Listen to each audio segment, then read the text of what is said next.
we're going to kick off then on day one with artificial intelligence. And the name of this session is Silver Bullet or Double-Edged Sword. So we want to get into the nitty-gritty of how you might use AI in your world of sustainability, because it's already transforming industries, as we know, and sustainability is no exception. So we're going to dig into some examples, I guess, of how AI is being used. And there's obviously a few elephants in the room with AI, the energy demand of it. But we want to look at some of the upsides as well and the trade-offs. Apparently, training a single large language model can emit as much CO2 as 5 cars over their lifetime. So there's plenty to discuss, and I'm delighted to be joined by Dexter Galvin, who is an independent advisor, but obviously formerly with CDP, was their Chief Commercial Officer. Welcome, Dexter. Thank you. Great. Good to see you. Indeed. For those that don't know who you are, why don't you give us just a quick background on what you've been up to, basically? Yeah. I'm still getting used to introducing myself as an independent advisor, having spent 16 years at CDP. I helped to set up CDP's supply chain work, and I led that for a very long time. And just finished up at CDP in November. At the moment, however, I am advising a lot of climate data startups. I'm helping an organization called CO2 AI, headquartered in Paris, who are sitting at the nexus of climate action and artificial intelligence. I'm also advising in the private equity space, and will be joining a large supply chain sustainability organization to be announced next week. So I can't say who that is yet, but yeah. Watch this space. Yeah, indeed.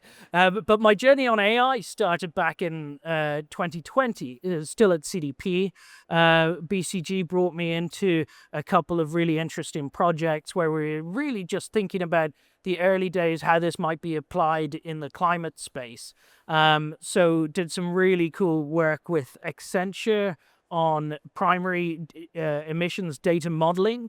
And we also did some really cool work with Google on activities to reduce emissions and how you could use the existing data out in the world to help companies identify what activities to reduce emissions they could undertake. So exciting stuff in the AI space. Then joined the advisory board of an organization called AI for the Planet.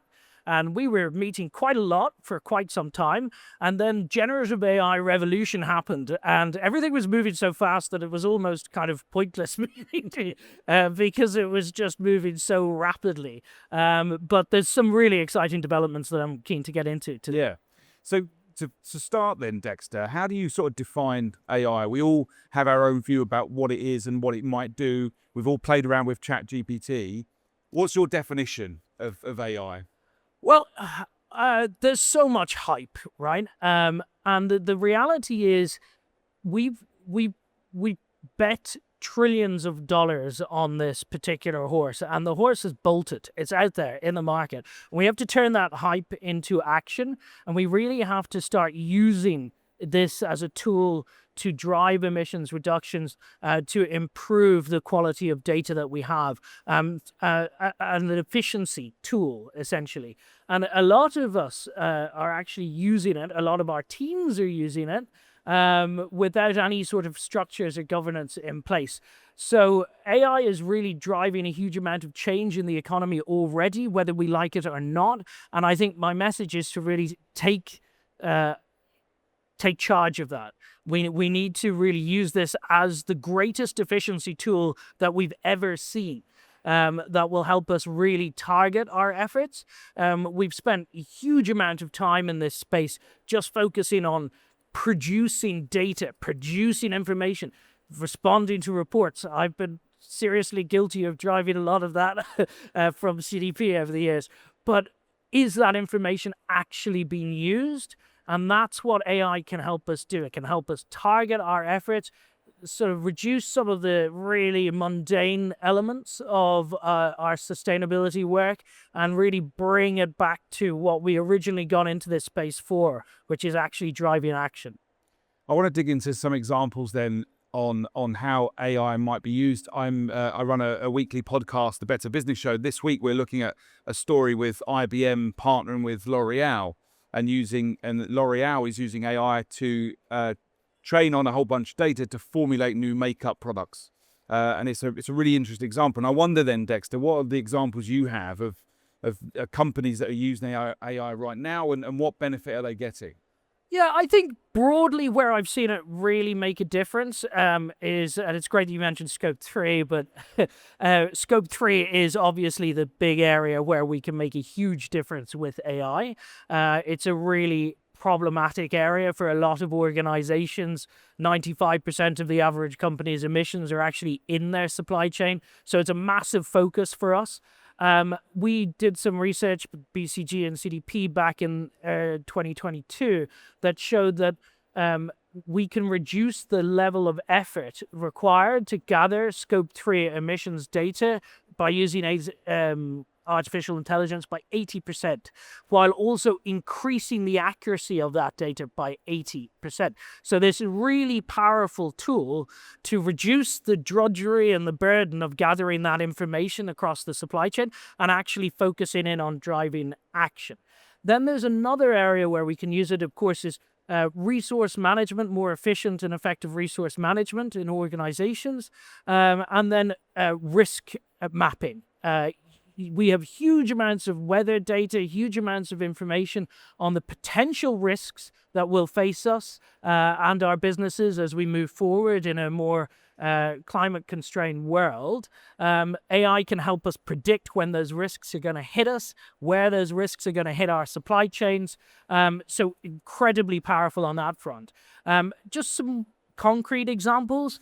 It may not sound like a huge reduction, but we worked with a steel company a number of years ago. They reduced their emissions by 3% by deploying AI in the form of resource efficiency, helping them change how they approach their productions.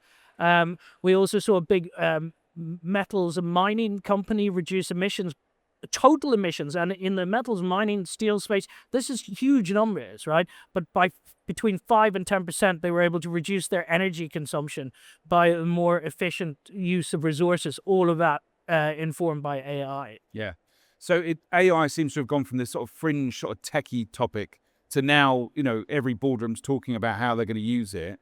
How do you get started, particularly in sustainability and ESG? How do you actually get started with using it? What's your advice? Well, I think the reality is probably a lot of your teams have already started using it, and I think rather a lot of people have been using it without any governance or controls in place, and that is a problem for businesses.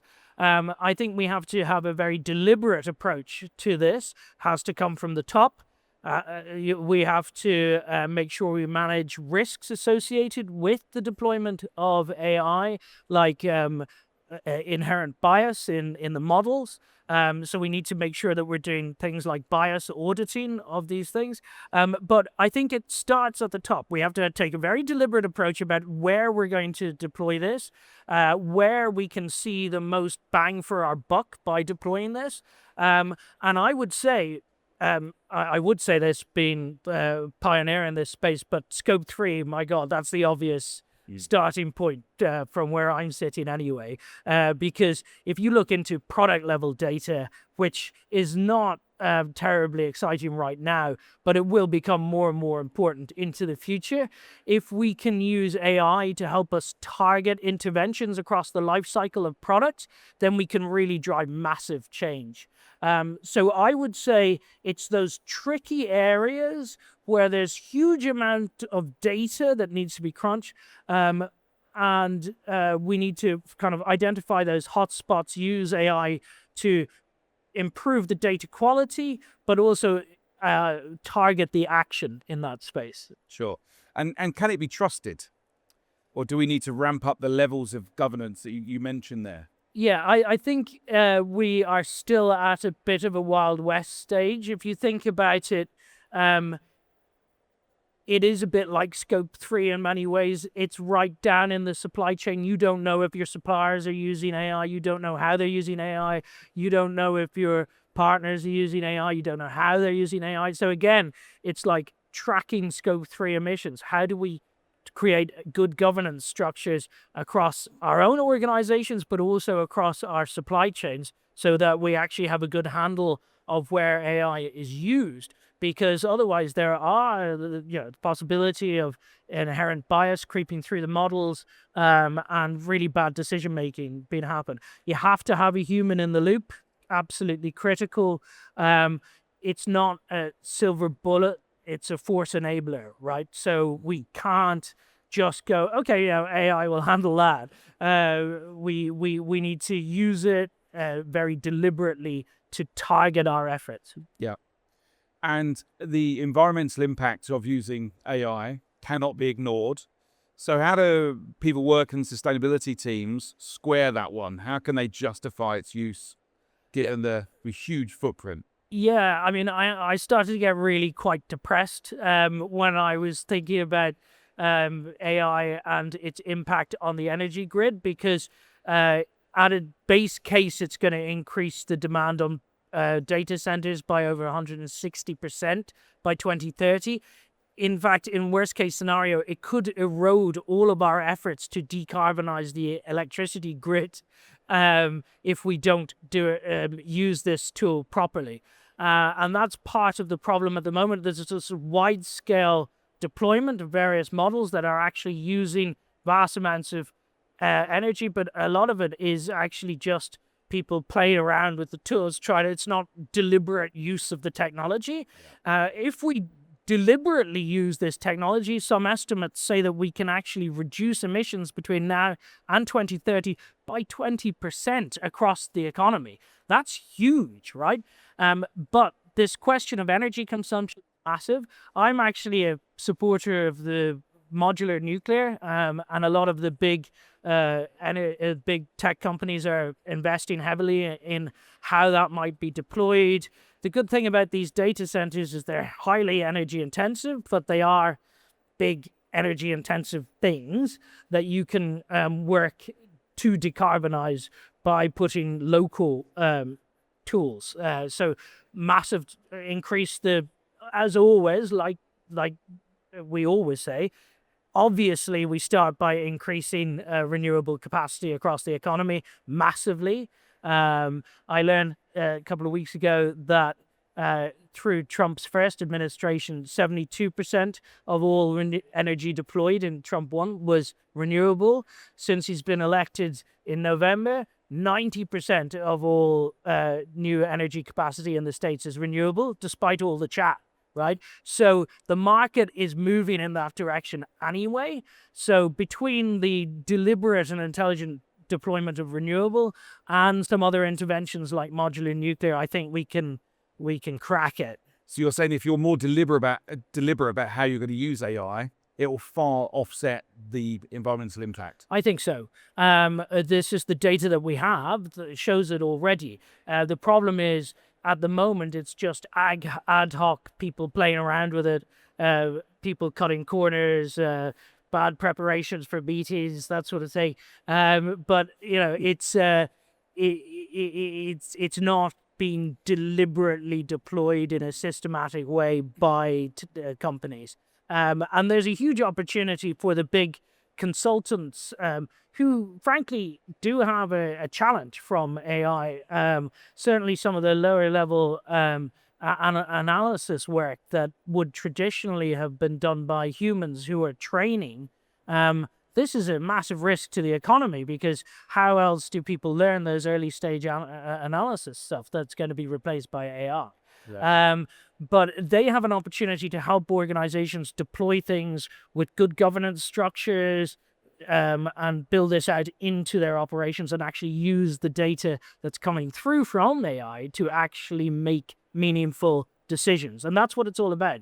If you go back to the ISSB requirements on Scope 3 reporting, it's called, they ask for decision useful Scope 3 data. And I think that's kind of what AI should get us to, decision useful data, right? So yes, there's all the other stuff, and the models can churn that stuff, but let's bring the decision useful data to the fore so we can actually, as humans, take action and drive the change that we want to see. Yeah. You've mentioned it a few times, the potential for solving the Scope 3 challenge? Is that where you see AI being most useful? I mean, I have a total bias. I helped to write the original Scope 3 standard when I was back in CDP, started CDP supply chain work. So I've got a total bias on that. But it is one of the trickiest things in the sustainability space right now. It's one of the biggest challenges. It's also one of the greatest areas of opportunity. And if we can be more targeted about how we engage our supply chains, and not just kind of fetishize data collection, and actually really just go for gold and really drive the emissions reductions, that's where we need to be. Yeah. So I think it can really help us there. Yeah. But it's a massive tool for resource efficiency across the economy. Yeah. Yeah. And it feels like we are at the very start of AI and what it might be used for in the future. What's the role for sort of regulation and policy and standards in this space, would you say? Oh, well, you know, the EU has said it's going to have the EU AI Act that's moving forward. We have a rollback on any sort of interest in regulations from the United States.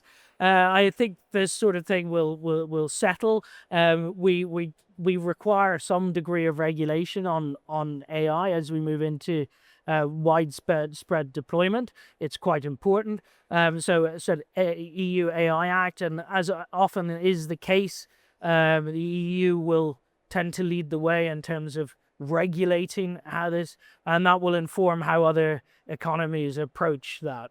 So I think there is need for regulation, and I think leaders and companies will anticipate that regulation. Yeah. Going back to a question about how companies get started in using AI in sustainability or helping with ESG reporting or whatever it might be, there is some need, I guess, for people to experiment and play around with it. But going back to your point about the deliberate use of it being much better, how would you advise people get started in terms of, you know, where to go? Would they use a consultant? How would they do this? Well, first of all, I used to tell people when they were approaching their supply chain, I was like, use crude secondary data to do a materiality assessment of your supply chain, and that will help you identify where your hotspots are, and then you can go after your key suppliers for primary data. You know, that was the message. I produced tons of reports saying exactly that, right? But I think my concern that I don't think the secondary data is as crude as it was because the AI tools that are driving this now are like massively increasing the accuracy. Right. And of course, they're feeding on 20, 30 years of LCA work, of carbon reporting, of primary data. So you're starting to get this really high quality data coming through. So I think it's definitely for that hot spotting, like step one. Use AI to help you across your supply chain to do that hot spotting, and then you can target using whatever tools that you have in your portfolio to really target those interventions with your key suppliers. Yeah. And I noticed this year Google announced that they pretty much used AI to write all of their sustainability report this year, which I don't know how people think about that, but is that where things are evolving to, particularly with reporting? Yeah, I look, there is that message, right? But there's also quite a lot of people still working on reporting at Google, right? So that information will come through to the team, and they will then use that information and then report properly in the correct way. I don't see a point where you take humans out of the loop for things as important as corporate level reporting. Yeah. There will always be humans in the loop, I think. Sure. Yeah. And stretched sustainability teams are just gasped at that comment. But well, I think it's probably an intervention that came at the exact right time. If you think about the kind of bubble of activity that came around reporting coming up to CSRD, and then the kind of recoil after the omnibus came in, and everybody, and all that showed was that there was too much focus on reporting, too little focus on actually driving action. So I think this change is coming at the right time, and it will reduce the need for people digging through data manually, and will help to bring more actionable data insights to the fore. And that's a really positive thing. It means that sustainability teams will be freed up to actually do what they got into this space to do, which is save the planet, right? Yeah, exactly. Exactly that. And so then over the next sort of 3 to 5 years, how do you see things evolving and that use of AI evolving? Yeah, I think this is going to become part of everybody's daily lives. I think the Microsoft has a good branding approach to this. The idea of a co-pilot, and I think that's a nice kind of way to think about how you use AI in your professional sphere. The problem is you can't have widespread deployment of the use of AI without some controls in place in a corporation. So leadership in corporations have to really get a handle on this. I think there should be more mandatory, I know this sounds frustrating, but there should probably be more mandatory reporting on the use of AI by companies in exactly the same way that we have ESG reporting writ large. We should be demanding more clear reporting from ISSB, CSRD on the use of AI, and that should be required in annual disclosures. And that will in turn force the company's leadership to take a more deliberate approach to the deployment of this. Yeah. So what might that look like, that disclosure? Not that dissimilar to carbon reporting over the years, right? I think in the early days, when we started asking companies at CDP to disclose CDP, there were some of the world's largest companies, they couldn't report scope 1, scope 2, so eventually they learned over time. There was a demand from their investors to disclose this type of information.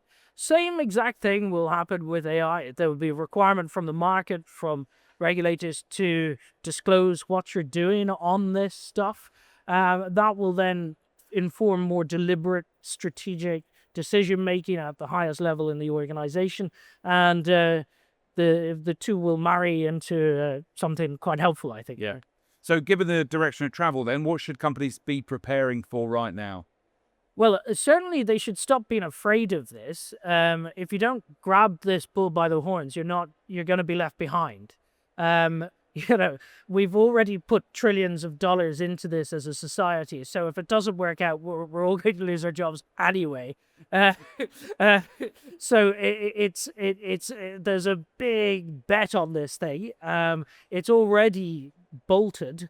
So I think it's more about, okay, how can I deliberately deploy this? How do I engage with senior levels in my organization?